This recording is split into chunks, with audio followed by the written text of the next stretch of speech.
still up. Oh my goodness, Zen! Oh my god! That was fucking filthy! What the fuck is this kid on, bro? Plan B, oh my days! Zen actually hits that. Dude, look at him. Look at him! He doesn't miss! Doesn't hit it, and then look at that. He keeps going forward. Oh my And he knows that this is gonna go away. gosh! Look! Marquee player! Let's see a marquee play! Zen is on an 11 series win streak. I believe this guy is the most mechanical player in the world already. Not seen a better prodigy come into RCS ever. February 12th, 2020. Zen would enter his earliest recorded tournament, the Nice Cactus Cup 35 weekly tournament. He would continue to enter weekly tournaments here and there, and a few D tier and C tier tournaments.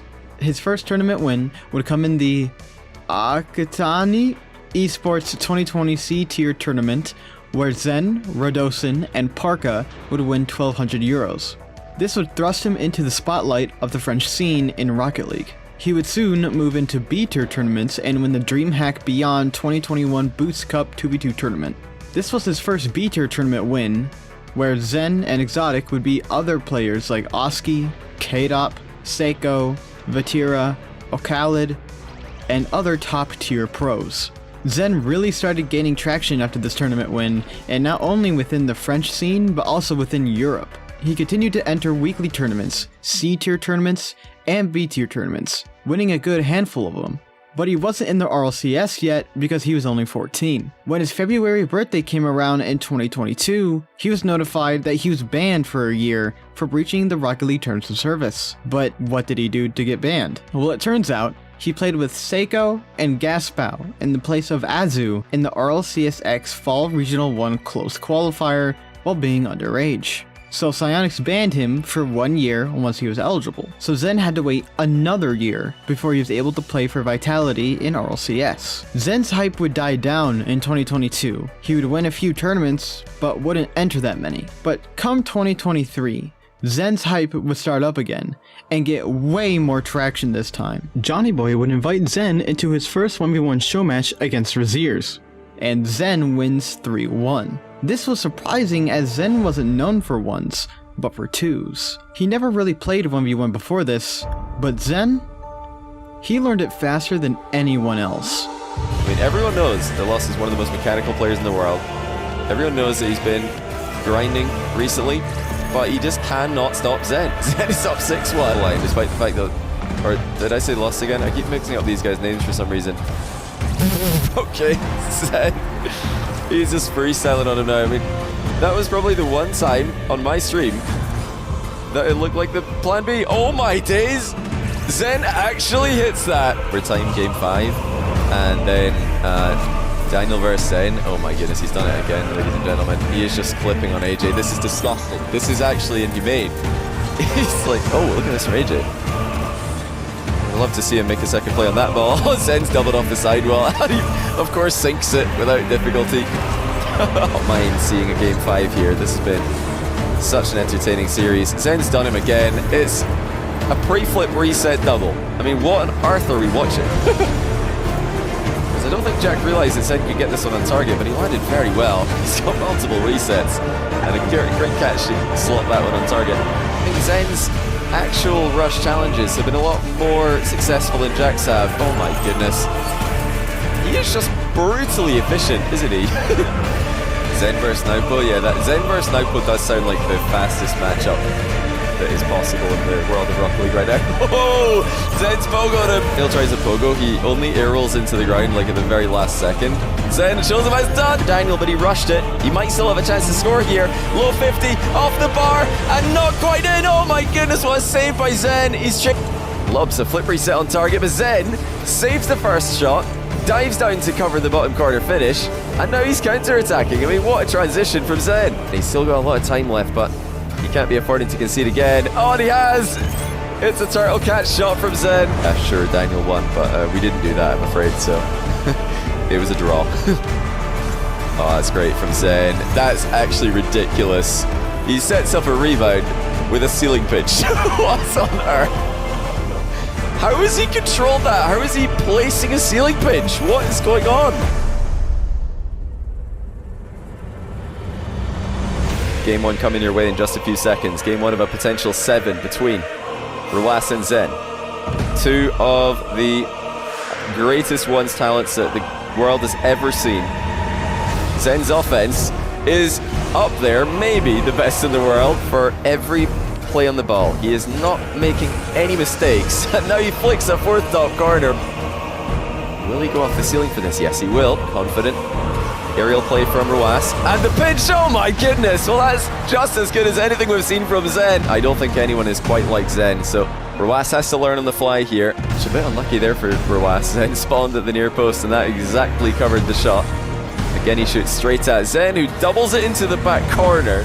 Zen has to score here. He's going for the full pitch air dribble. He's got one reset and a shot on and in to the top shelf. Zen definitely has the edge when it comes to flip resets. Oh, wow. That is a crazy save and a monster of a flick. That allows him to just take a moment to control the ball. What does he do with that moment? He goes all in for a 2-goal lead. And we're starting off with a low 50 and now the 2-goal lead. But oh dear, another bump looking good. He might have learned something there. It's the same thing. He lost the kickoff. And Zen is out of here. I mean, I can understand that. He must be absolutely devastated.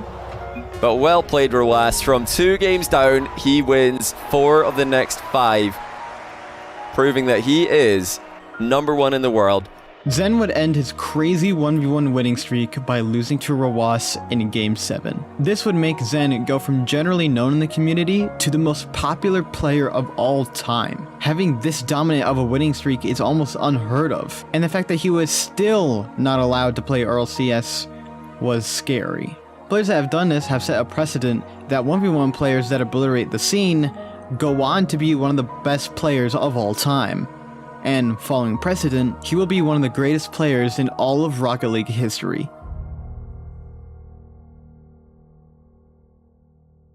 Zen would go on to win against Daniel, KV1, and Nuipo before his RLCS debut. He was originally known for being amazing in 2s, and then he went and conquered almost everyone in 1v1. But would he be able to perform in 3v3? First, we need to talk about Vitality. Going into the season, there was a lot of talk about how Vitality were going to perform. Sizen, Radahn, and Alpha 54 were notified that Zen would be coming in for the spring split.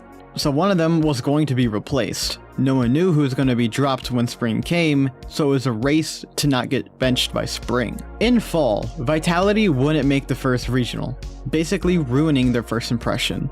A lot of people instantly wrote them off because of the pressure they had to perform and to not get booted from the team. However, they would come 4th in the next regional and then 8th in the 3rd regional. Obviously not a very consistent team, and going into the next split, people didn't really believe in Vitality, mostly due to the narrative that the pressure to perform was so high that they were falling apart before they could even get started. But Sizen, Radahn, and Alpha 54 didn't care. They still wanted to perform and show people that even without Zen, they could be a good team. Not to mention that if they did, the one being booted would have a better chance of finding a new team. The winter split came and Vitality was preparing all off-season to change people's minds. And this time, they would set the record straight. After getting 2nd in their first regional of the winter split, Vitality would come 8th twice. This would put Vitality into the major as the 4th seed from Europe. They would get 3rd in their group and beat Oxygen in the first round of playoffs, ultimately being beaten by Team Liquid, getting a top 8 finish. As the offseason came, the questions surrounding Vitality and who they were going to replace became bigger and bigger. Then, it was revealed that they were going to replace Sizen for Zen. Turns out, Sizen actually played differently at the major in order to look better for new teams, because they already informed him that he was going to be kicked. Which might sound like a bad thing, going into a major knowing that you'll be kicked from the team as soon as it's done. But it seemed to relieve a lot of pressure from not only Sizen, but also Radahn and Alpha. And they probably performed better knowing what was going to happen regardless of their performance. Getting top 8 at the major is still pretty good, and it looks like Vitality and Sizen were splitting up on good terms. May 12th, 2023, Spring Split Regional 1. Zen's first regional on Vitality and in RLCS, legally this time. Zen is about to prove that he is not only good at 2s due to his insane ranked grind. He is not only good at 1s because he picked it up quickly, but he's also about to prove how good he is at 3v3. And Zen did not hold back at all.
Zen not only comes into RLCS and wins his first regional, but wins every regional for the entire split, becoming one of the only teams to win every regional of a split, and the only team to do it this spring split across all regions. Zen has conquered Europe, and now it's time to conquer the world.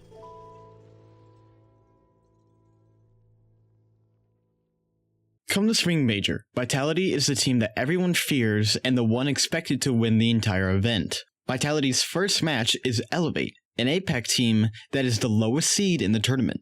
An easy win and a great start to the tournament, right? Well, Vitality ends up dropping a game to Elevate in overtime, but Vitality closed it out 3-1. Then they have Complexity, arguably the best team from North America. This series is close. Both teams have a chance at winning, but when Complexity needed to clutch up, they choked. Vitality win 3-2. Vitality's next opponent is Team BDS, one of the only teams that have come close to beating them. BDS came out the gate swinging and slay Vitality, beating them 4-1. This reignites Vitality and reminds them how bad they want to win. However, they only have 2 hours till their next match, against Gen G. But Fair is a great coach, and he isn't going to let his team fall after coming so far.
Vitality win the Spring Major and cement their legacy as the first team to have a perfect split. First in all 3 regionals and the major win. But they're not done yet. They need to get ready for the World Championship. Vitality comes into Worlds and sweep Moist, and wins against Space Station Gaming 4-1. In the playoffs, Falcons and Carmine Corp each take Vitality to Game 6, but ultimately lose. Now, the Grand Finals. BDS, the only team to have successfully taken down Vitality, and Vitality, the team that has the perfect split. BDS to slay the Kings once and for all, and Vitality to complete their perfect run. Only one could come out on top. That happened. Vitality win the Grand Finals by a disappointing sweep. But when you look at it, Zen has done something incredible. May 12th to August 13th, 93 days. It took Zen 93 days to go from a banned player to a world champion. It took Zen 93 days to break records, shatter skill ceilings, become the most popular Rocket League player to date, win a major, and a world championship. Zen essentially speedran his Rocket League career, and Zen is truly a player to be remembered.